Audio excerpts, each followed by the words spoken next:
America అధ్యక్ష ఎన్నికల్లో ప్రముఖ టెక్ సంస్థ గూగుల్ జోక్యం చేసుకుంటోందని Tesla, SpaceX CEO billionaire Elon Musk పరోక్షంగా ఆరోపించారు.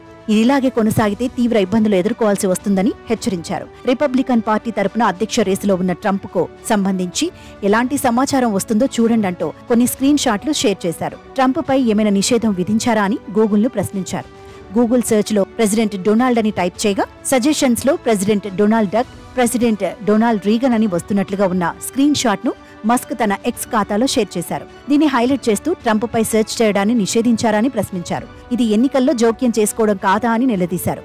ఇదే నిజమైతే గూగుల్ తమని తాము తీవ్ర ఇబ్బందుల్లోకి నెట్టుకుంటున్నట్లేనని మస్క్ గూగుల్ ను హెచ్చరించారు. అయితే దీనిపై మస్క్ ఫాలోవర్ ఒకరు స్పందిస్తూ గూగుల్ డెమోక్రాట్ల ఆధీనంలో ఉందని కామెంట్ చేశారు. మరికొంతమంది మస్క్ పై విమర్శలు గుప్పించారు. ఎక్స్ లోనూ మీకు నచ్చని అనేక ఖాతాలపై నిషేధం విధించారని పేర్కొన్నారు.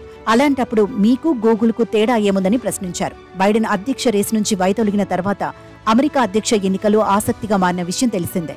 డెమోక్రాటిక్ పార్టీ తరపున బరిలోకి దిగుతున్న కమలా హారిస్ ట్రంప్ కు గట్టి పోటీ ఇస్తున్నట్లు ఇటీవలి మీడియా పోల్స్ వెల్లడించాయి. ఆయన కంటే స్వల్ప తేడాతోనే ఆమె వెనుకపడ్డట్లు తెలిపాయి. ఈ తరుణంలో గూగుల్ పై మస్క్ వ్యాఖ్యలు ప్రాధాన్యం సంతరించుకున్నాయి. అయితే ఈ విషయంపై గూగుల్ ఇప్పటి వరకు స్పందించలేదని సమాచారం.